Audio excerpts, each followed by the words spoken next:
gamit yung operating system natin, no. Pwede siya Windows 10, pwede sa Windows 8, Windows 11.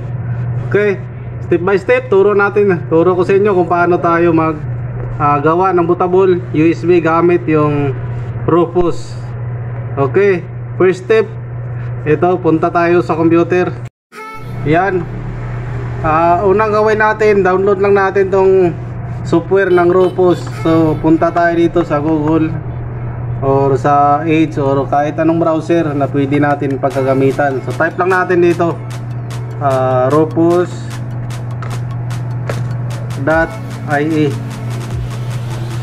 Okay, click natin enter.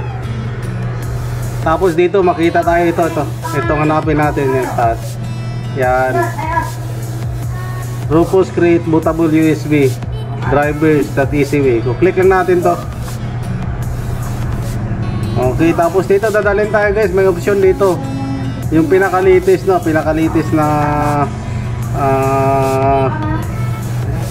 drivers ng Rufus. So dito, ang sa akin ginawa ko dito guys, ito na download ko, Rufus 4.0. Yan, portable 64-bit. Yan, 1.4 MB. So 2023 July 26, so update po yan. Ito yung ginamit ko. So click lang natin to, itong Rufus 4.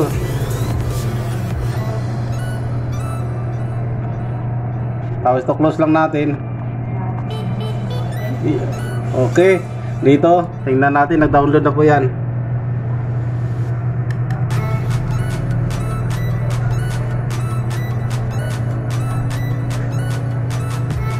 Okay, continue downloading po. Malapit na matapos. Tapos click lang natin to. Tapos na po. Okay. Yan. Click natin tong folder para makita natin ang pinaka-installer. So nandito na siya. Nakita niyo yan, Rufus 4.0. So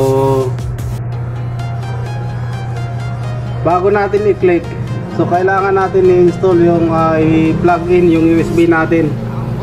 At least nasa 10 GB po siya, hindi siya pwede pag mababa pa dyan, pag 4 GB. So saksak lang natin sa likod yung USB natin. Okay, plug in na natin yung USB natin. Nandyan, ito yung kulay red.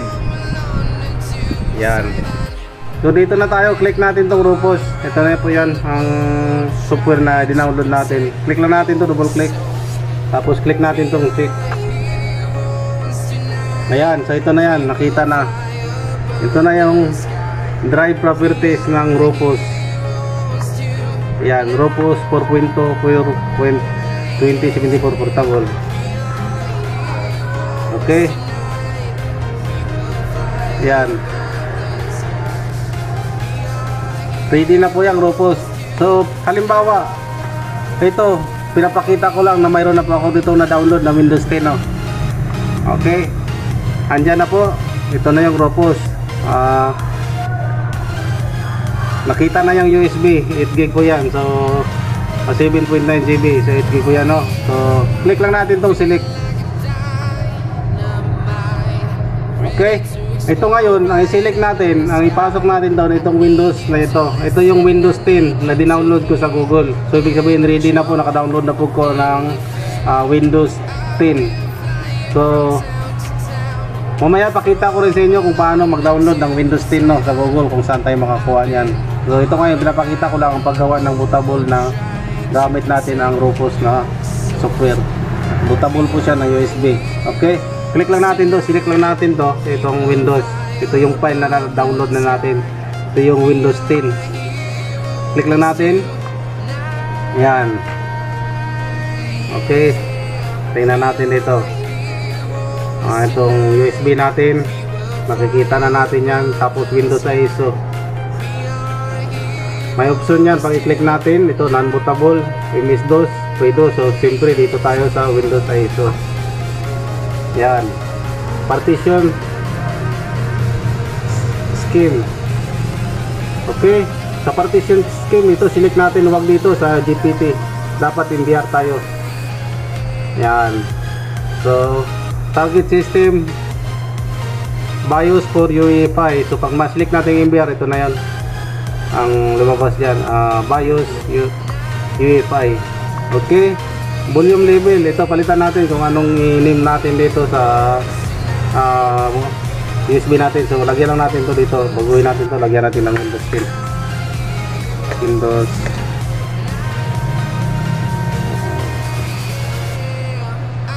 Windows 10. Yan. Volume level, lagyan na natin ng Windows 10, no? Okay. Tapos dito, automatic na po yan, NTFS tayo. Okay. Tapos ito, okay na yan guys, ready na yan, na-set up natin. Click na natin itong start. Yan po, pag-click natin ng start, mayroon Windows User Experience Customize. So yan, create local. Huwag na natin yan pansinin kahit nandyan yan. Click lang natin itong okay para umpisahan niya ng pag-create ng bootable ng Windows. Click natin itong okay. Okay. Bus. Okay. Pag na-click natin ng okay, tingnan nyo anong message yan. Warning on data on this device SD ISO this 16.9 will be destroyed. So ibig sabihin i-backup nyo po ang lahat na nakapasok nyo dito sa USB, kasi ito pag i-click natin to, i-delete niya po lahat yan, i-format niya panibago ang USB natin. Ang gagawin niya po na bootable. Okay, kailangan malinis dyan, wala na kayong importante na file na sa loob ng USB na yan na. Click lang natin to okay para makapag-umpisa na siya na. Okay, yan, tingnan nyo anong sinasabi yan. Creating file system, ito yan, nag-move yan. Tapos pag matapos na yan, makita natin dito na sabihin niya dito ready na. So ibig sabihin pag ready na po yung nakalagay dyan, ready na po yung bootable na yan, tapos na pwede na natin gamitin pang install sa mga computer natin.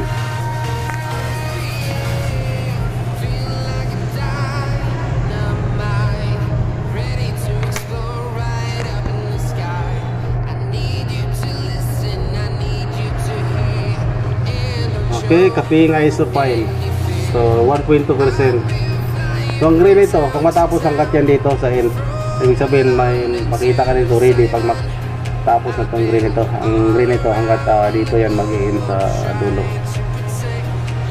Okay, cut ko muna ito, no? Tapos balikan ko lang kayo mamaya pag matapos na ito yung pag-copying ng Rufus software. Pinakopy niya po sa USB. 99.9%. Pagkatapos na yan, tingnan nyo tapos na po. Ang nakasulat, ang display niya, sinabi niya dito na start. Tapos ito, ready. Okay, pag ganyan, ready na pong USB natin, ibig sabihin may operating system na po yan na bootable. Ayan, madali lang po ang pag-download, ang paggawa ng bootable USB gamit yung Rufus na operating system.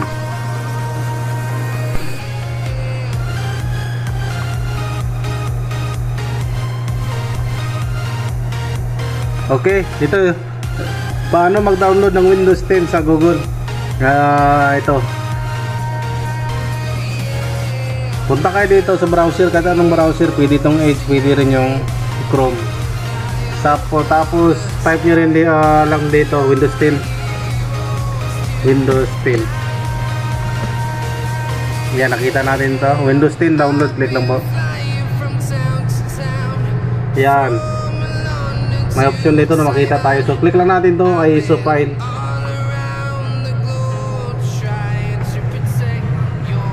Okay, tapos nabukas dito download Windows 10.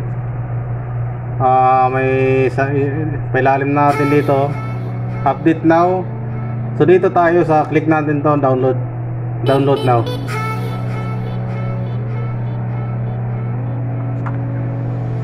So tapos dito tingnan nyo, media creation tools. Okay, nag-download na. Open lang natin. Double click lang natin to. Tapos click natin tong yes.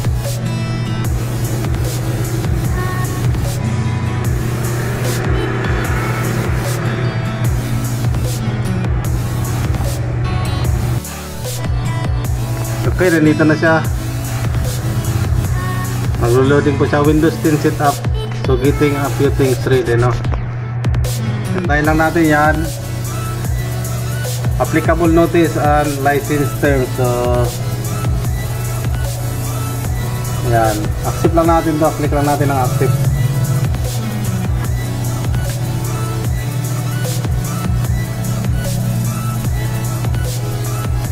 Tapos pala ang tips ko dito, pag mag-download ka dito may option to 32 at saka 64. Wag na tayo sa 32, diretso na tayo sa 64 bit. Kasi yung mga games ngayon, lalo na yung mga 2023, yung mga update ng mga games, hindi na po support yung 32 bit.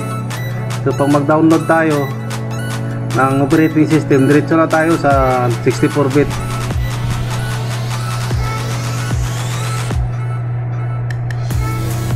Okay, so click natin to, create installation media USB flash drive or DVD ISO file. Click na natin to dito, tapos next. Yan, pag i-click natin tong dito, may option to, tingnan nyo, nandito na tayo. Select language, no, architectural and edition, English, Windows 10. So ito may option to, tingnan nyo, pag click natin yan, 32 bit at saka 64 bit. So click lang natin to, ito 64 bit. Yan, tapos click lang natin next.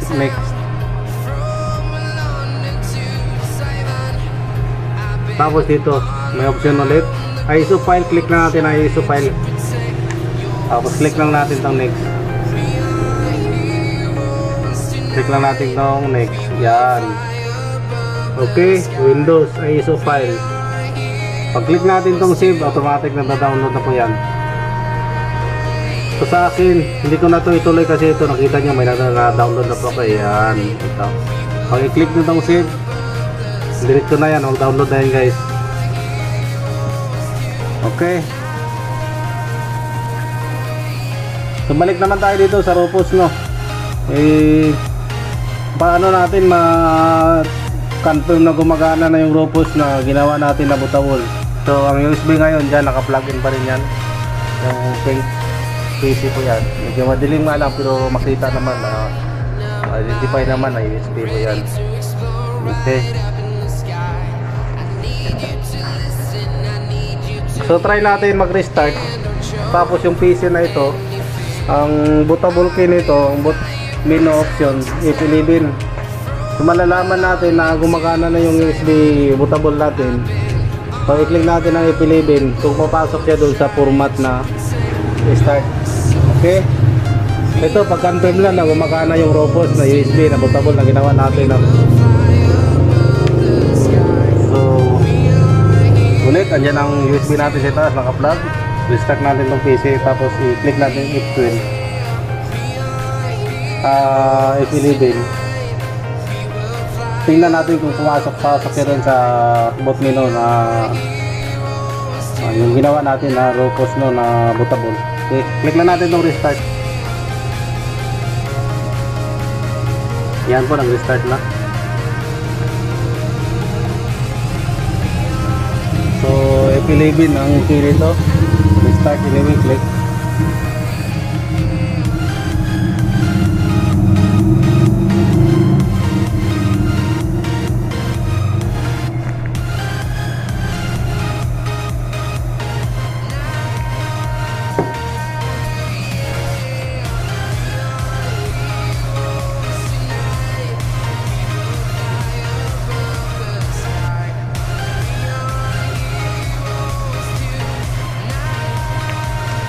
Okay, yan po.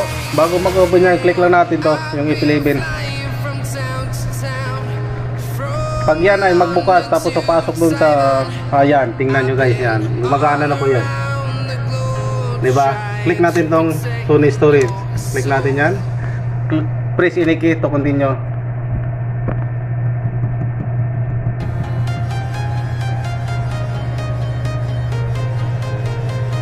Okay, nagbe-blink ngayon ng USB natin yan sa taas.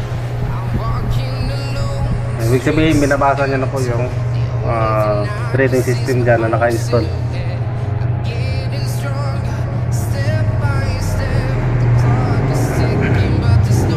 Yan.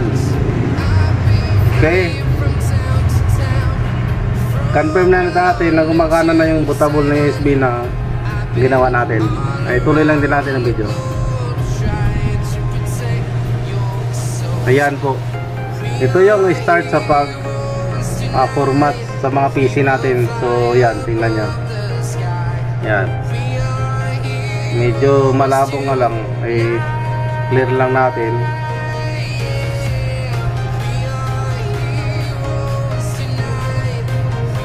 Okay. Yan ang USB natin, naka-plug. Ito yung PC. Ayan, starting na po ito sa pag-format. Pag-click natin itong next.